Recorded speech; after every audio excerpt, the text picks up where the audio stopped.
Welcome to Nexura Docs. Imagine leaving your apartment for what should have been an ordinary Monday morning, and then vanishing without a single trace.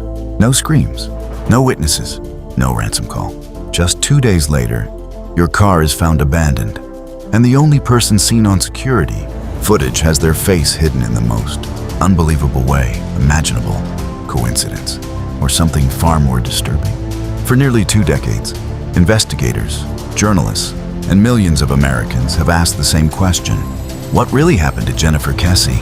In today's documentary, we'll carefully reconstruct the timeline, examine the evidence, separate facts from speculation, and explore why this mystery remains one of America's most haunting unsolved disappearances. Stay with us until the end, because one overlooked detail may completely change the way you see this case. Chapter 1. An ordinary morning that never happened. January 23, 2006. For millions of Americans, it was just another Monday morning. Alarm clocks rang, coffee machines started brewing, highways filled with commuters, and offices prepared for another busy workday. But for one young woman in Orlando, Florida, that ordinary Monday would become one of the greatest unsolved mysteries in modern American history. Her name was Jennifer Kesse. She was 24 years old, successful, independent, and building the life she had always dreamed of. Friends described her as responsible, organized, and someone who rarely broke her daily routine. She worked as a financial professional, loved spending time with family, and had recently returned from a relaxing vacation with her boyfriend. By every account, Jennifer was happy. She had plans for the future, career goals, and absolutely no reason to disappear. The evening before she vanished seemed completely normal. She spoke with family members on the phone, exchanged conversations with her boyfriend, and prepared for work the next morning. Nothing in those conversations suggested fear, panic, or danger. No one who talked to her that night imagined those would be the last known conversations they would ever have with Jennifer. The next morning, she was expected to leave her condominium and drive to work, just as she always did. But she never arrived. At first, it didn't seem alarming. People are late sometimes. Meetings run long. Traffic happens. However, as the hours passed, concern quickly turned into fear. Jennifer wasn't answering her phone. She wasn't returning messages. She had completely disappeared. For someone known for never missing work without notice, that silence was deeply unsettling. And within just a few hours, what appeared to be a simple missing person case would begin transforming into a mystery that continues to puzzle investigators nearly 20 years later, because the evidence that would soon emerge only raised more questions than answers. Chapter 2. The day everything changed. The morning of January 24, 2006 began like any other. Jennifer was expected at work shortly after sunrise. She had a reputation for being punctual, responsible, and dependable. Showing up late without calling simply wasn't like her. As the morning went on, something felt wrong. Her co-workers noticed she hadn't arrived. They called her phone. No answer. They left messages. Nothing. At first, everyone assumed there had to be a simple explanation. Maybe heavy traffic, maybe a dead phone, maybe an unexpected emergency. But hour after hour, Jennifer remained completely silent.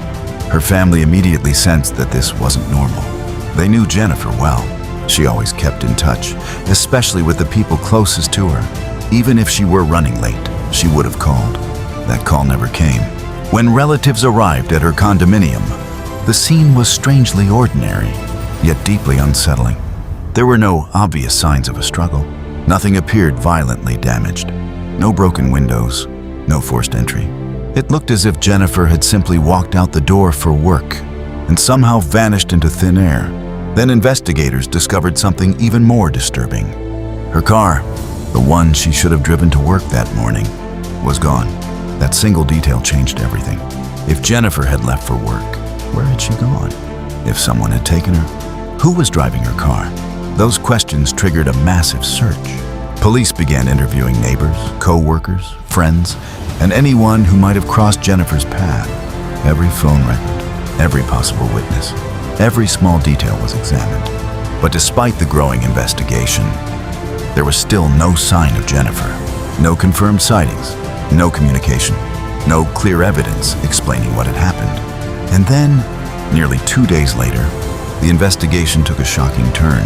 Jennifer's car was finally found. But what detectives discovered next would transform this case into one of the most frustrating mysteries in FBI history. Because someone had parked that car, and a nearby security camera had captured the moment. What investigators expected to be the breakthrough that solved the case instead became the mystery's most haunting clue. Chapter 3. The footage that changed everything. Nearly 2 days after Jennifer disappeared, a resident at a nearby apartment complex noticed something unusual. A black Chevrolet Malibu had been sitting in the parking lot, untouched. It didn't belong there. When police checked the vehicle, their hearts raced. It was Jennifer Kesse's car. For a brief moment, investigators believed the case was about to break wide open. If someone had driven the car there, then somewhere nearby, there had to be a witness. There had to be fingerprints. There had to be a face. Detectives immediately secured the area and began collecting every possible piece of evidence. Then they discovered something that seemed almost too good to be true. A security camera, mounted outside the apartment complex, had recorded the exact moment someone parked Jennifer's car. This was it. The person in that video could finally answer the question that had haunted everyone for days. Investigators carefully reviewed the footage. A lone figure slowly stepped out of Jennifer's car. The person calmly locked the door, walked across the parking lot, and disappeared from the camera's view. There was no panic, no rushing, no obvious fear. It looked as though the person believed no one was watching. But then, something almost impossible happened. As detectives examined the recording frame by frame, they realized that every single time the person's face should have appeared, it was hidden behind the same fence posts beside the camera. Frame after frame, the face remained completely blocked. It wasn't blurred. It wasn't too dark. It simply never became visible. By pure chance, or perhaps unbelievable luck, the camera captured the suspect's entire walk. Without revealing their identity, investigators were stunned. The one piece of evidence that should have solved the mystery only made it even more frustrating. To this day, no one has been able to identify that person with certainty. Some believe it was the kidnapper. Others think it may have been someone paid to move the vehicle. But despite years of investigation, no theory has ever been proven. And as the search continued, detectives uncovered another disturbing detail near Jennifer's condominium. A detail that would raise even more questions about what may have happened before she disappeared. Chapter 4. The clues that didn't fit. By this point, investigators were facing a case with almost no clear answers. There was no confirmed crime scene. No eyewitness who had actually seen Jennifer disappear. No phone call demanding money. No verified activity on her bank accounts after she vanished. It was as if she had simply disappeared. As detectives looked deeper into Jennifer's daily life, one detail caught their attention. Her condominium complex was still under construction. Every day, dozens of construction workers, contractors, and maintenance crews moved through the area. Many were strangers to the residents, making it difficult to know who belonged there and who didn't. Investigators interviewed numerous workers and followed up on many leads. Some witnesses remembered seeing unfamiliar people around the complex. Others couldn't recall anything unusual at all. But despite countless interviews, police never found enough evidence to charge anyone connected to the construction site. Over the years, that possibility has remained only one of several investigative theories, not a proven conclusion.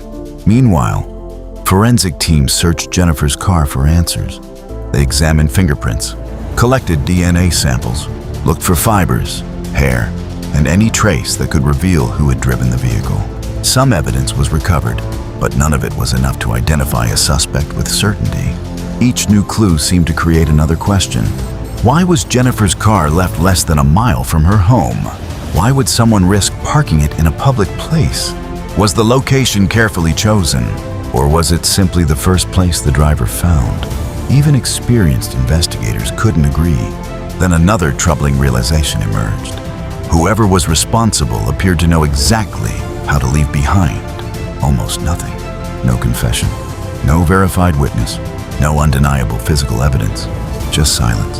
And as months turned into years, the investigation began shifting away from searching for a missing woman to trying to understand a mystery that refused to reveal its secrets. The deeper detectives looked, the more complicated the case became. Chapter 5. The theories and the questions that remain. As the years passed, one thing became painfully clear. This wasn't just a missing person case anymore. It had become one of America's most debated, unsolved mysteries. Without a suspect, investigators and the public began asking the same question. What really happened to Jennifer Kesse? Several theories have been discussed over the years. The first theory suggests that Jennifer may have been targeted while leaving for work that morning. If that's true, the encounter could have happened in just a matter of seconds before anyone nearby realized something was wrong. Another theory focuses on the construction activity around her condominium. Because many workers were coming and going each day, investigators considered whether someone familiar with the area might have been involved. However, despite extensive interviews, no one has ever been charged based on this theory, and it remains unproven. Some have even wondered whether the person seen parking Jennifer's car was not the main offender at all, but someone else asked to move the vehicle. Again, there is no confirmed evidence proving this, and that's what makes this case so unusual. Every theory seems possible, yet none of them fully explains the evidence. The security footage raises questions. The abandoned car raises questions. Jennifer's sudden disappearance raises questions. But almost every answer leads to another mystery. Nearly 2 decades later, law enforcement has continued to review evidence as technology has improved, hoping that new forensic methods or a fresh witness might finally reveal what happened. Jennifer's family has never stopped searching for answers. For them, this isn't just an unsolved case. It's a daughter, a sister, a loved one who never came home. And until the truth is known, one question continues to echo through this investigation. What happened on that ordinary morning that changed everything? In our final chapter, we'll look at why this case still matters today and the single unanswered mystery that continues to haunt investigators. Final chapter, a mystery that refuses to end. Nearly 20 years have passed. Cities have changed. Technology has evolved. Children born the year Jennifer disappeared are now adults. But one question has never changed. What happened to Jennifer Kesse? Despite years of investigation, thousands of tips, countless interviews, and advances in forensic science, no one has been able to explain exactly what happened that morning. The surveillance footage remains one of the most frustrating pieces of evidence in modern criminal investigations. A person was captured on camera. The car was recovered. The timeline was partially reconstructed. Yet the most important answer, the identity of the person connected to that vehicle, remains unknown. For Jennifer's family, time never truly moved forward. Every birthday, every holiday, every family gathering has carried the same empty space, while the world remembers this as a famous unsolved mystery. For them, it has always been deeply personal. Cases like Jennifer's remind us that behind every investigation is a real human life, not just headlines, theories, or internet discussions. And sometimes, the most haunting mysteries are not the ones with the most evidence, but the ones where a single missing piece keeps the entire truth hidden. Perhaps someone, somewhere, still knows what happened. Perhaps one forgotten memory, one overlooked detail, or one future breakthrough in forensic technology could finally provide the answer that investigators have searched for since 2006. Until that day comes, Jennifer Kesse's disappearance remains one of America's most haunting unsolved mysteries. If you found this documentary informative, consider subscribing to Nixora Docs for more carefully researched true crime and mystery documentaries. And if you have your own thoughts about this case, share them respectfully in the comments below. Thank you for watching. We'll see you in the next documentary.